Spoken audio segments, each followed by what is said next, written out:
Happy Thursday, everybody. It is September the 24th, and these are some of the headlines on bizarrebus.com. Man steals cat blood from Florida clinic.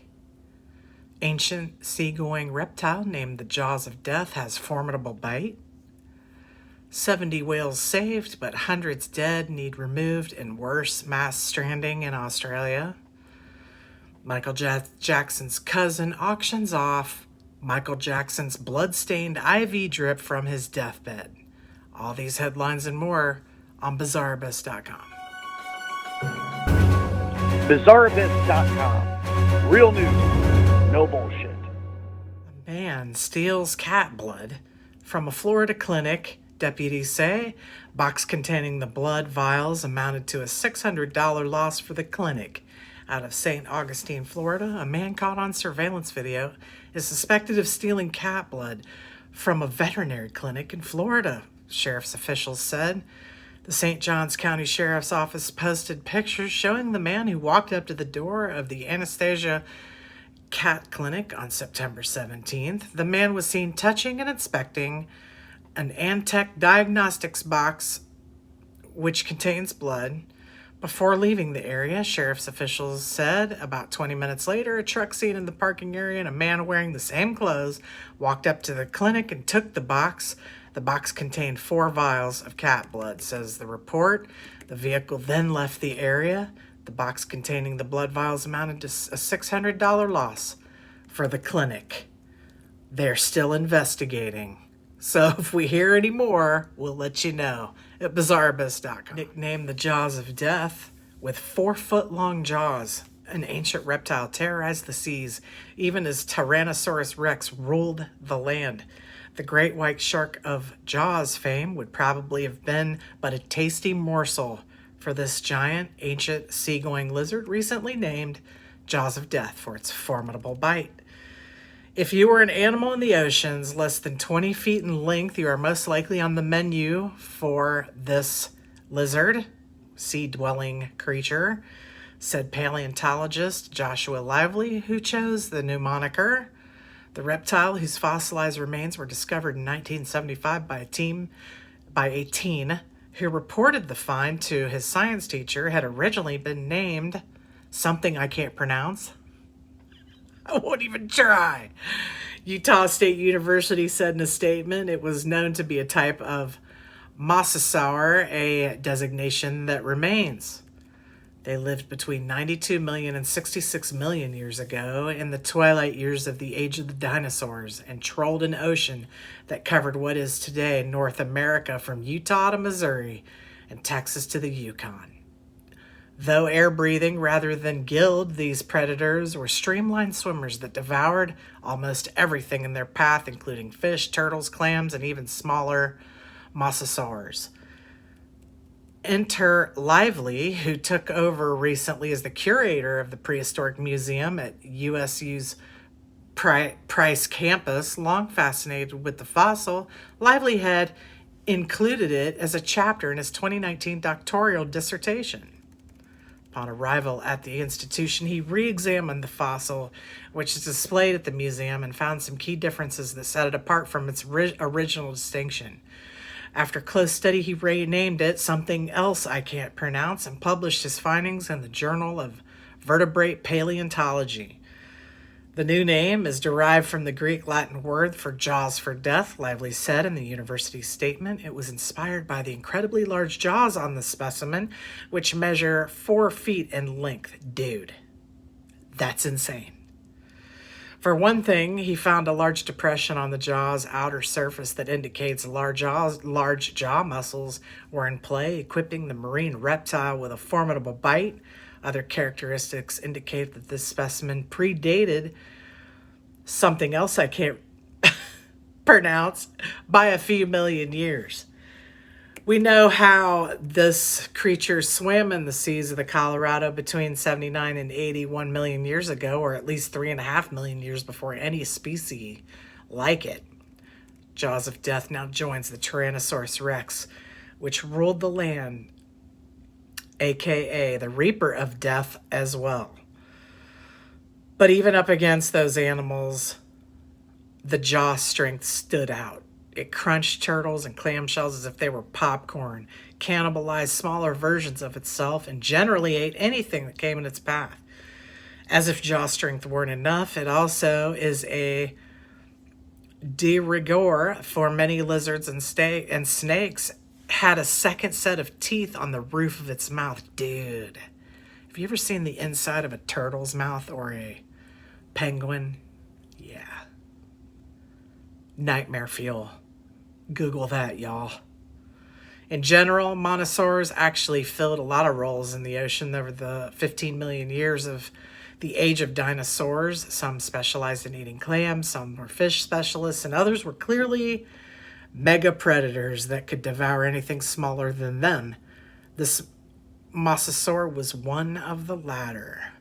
Awesome news. I'm going to link it at bizarreabyss.com. Well, let's take a small break to show you the new Bizarre Abyss face mask. Oh my gosh, y'all. You asked for it. You got it.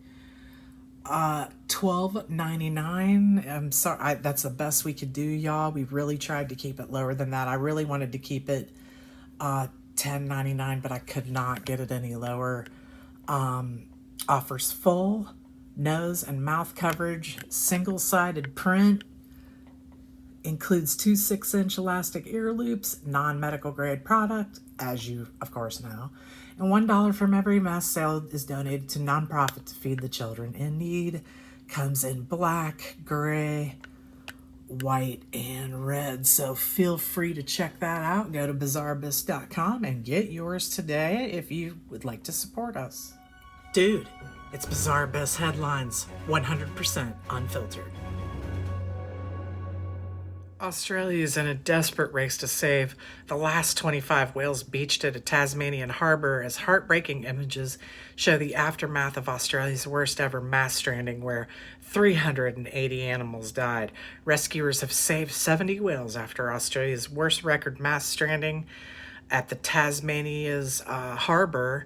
Estimated 380 of 470 whales confirmed to have died after their pod got into trouble on a sandbar at the inlet. Other 20 still stranded and fighting for life on Western Tasmania's sandbar, with 4 needing to be euthanized. Dude, not the whales. Save the whales. I know they're doing everything they can. Crews face having to dispose carcasses, which will likely drift out to sea as they decompose if conditions allow. Fears that the carcasses could pose a significant navigation hazard if they're not contained by rescue workers. Dude, this is crazy. It just really disturbs me. First of all, free all sea creatures. Free them all. From every freaking aquarium ever. Although I have been to a few aquariums and they're treated very nice. I'm just saying, what happens if, like, in other countries they've gone out of business and they're just left there stranded to die in tanks? Have you ever seen that one? I can't remember what country it's in, but there's like a skeleton of a corpse of a whale in there or something, or freaking shark or something crazy. Free all sea creatures, dude.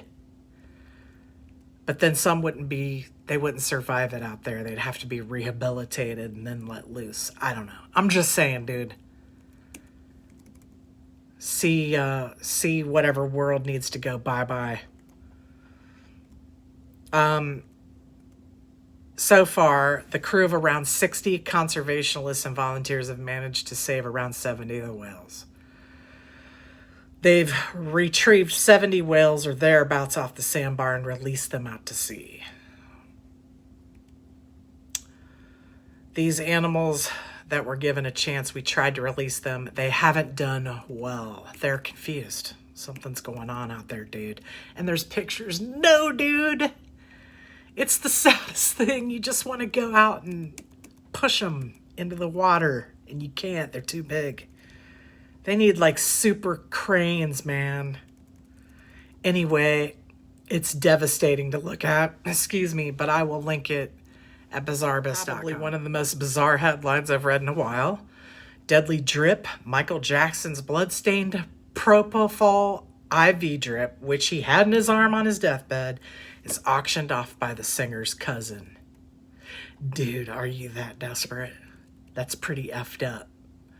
A blood-stained IV drip from Michael Jackson's deathbed, which may have administered his final dose of death of the drug propofol, is going under the hammer. Las Vegas memorabilia experts hopes to get at least $2,500 for the fluid bag, which was used by Michael Jackson and administered by Dr. Conrad Murray in June of 2009. Are you kidding me? Someone saved this? Like, she's super desperate, dude. It's a she. The disturbing items come. You know what? I shouldn't assume. Maybe that's not her pronoun. Just saying. The disturbing item comes from Jackson's cousin, Marcia Stewart, and is up for sale as part of an auction of materials from the estate of the star's father, Joe Jackson. Marcia admits that she took the bag from the King of Pop's bedroom days after his death during a visit with Dad Joe. She said the drip had white milk fluid inside that later dissolved. Marcia claims that the IV... I'm so sorry, I almost laughed. Because in my mind, I had this picture that it didn't dissolve. She took it. I don't know why. Marcia claims that the IV is the last one he had in his arm when he died, although it's understood LAPD detectives removed medical equipment from the crime scene hours after MJ passed away. I mean, yeah, why wouldn't they have? Are we sure this is what she's saying it is? That's why it dissolved? It's not the one. Possibly. She just picked it up at a medical supply store. Jackson's Dr. Conrad Murray was later convicted of involuntary manslaughter after it was found he gave the star excessive amounts of drugs, including the surgical anesthetic propofol. Shortly after he died, Marcia said she went to the house and she was able to go into the bedroom. When I went into the bedroom, there was a bed there with some juice. It looked like a sandwich too, and I noticed this. This was over by the stand, and what I did was took it and put it in my purse. Why? Why would you do that? This actually belonged to Michael Jackson, and it had some white milk-like milk fluid inside of it, which later on dissolved, but it is actually Michael's DNA on it. That's what made me grab it. The blood. I smell foul play, y'all. This actually belonged to Michael Jackson, she said. And she keeps saying that. That's why I'm like, no, dude, probably not. Joe and Marcia kept the medical equipment at his home until his death in June 2018, and it's now being sold by a memorabilia expert.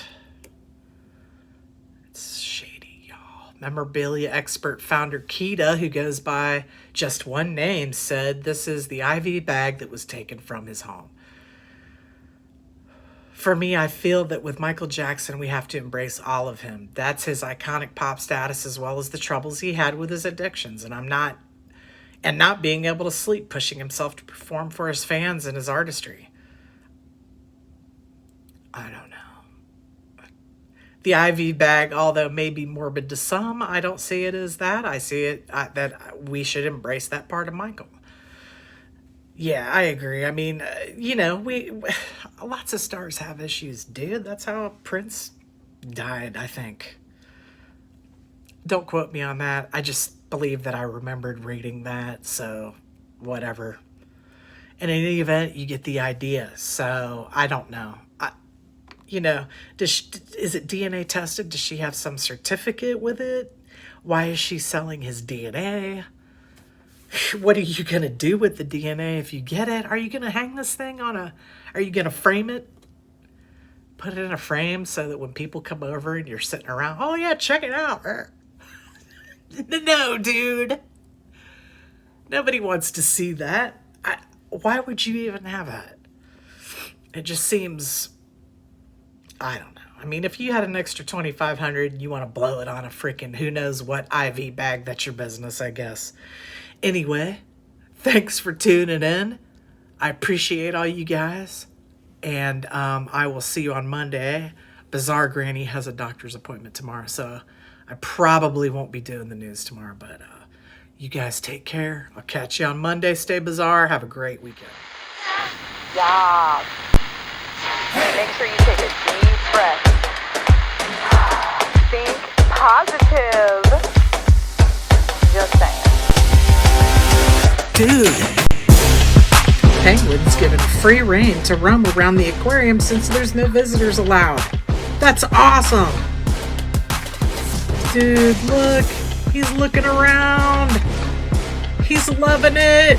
I got a new section on the headlines page at the bottom called Bad Seeds. Matt Gaetz of Florida, 1st Congressional District, mocked the whole process by wearing a gas mask when reviewing the funding. You're a super freaking winner, dude. An Alaska airman has been punished for peeing in the office coffee maker. Dude, why? Like, why? Did you take it in the bathroom with you? Did you stand in the kitchen and whip it out? Clearly, this airman is dedicated to getting kicked the F out. He's trying really hard, y'all.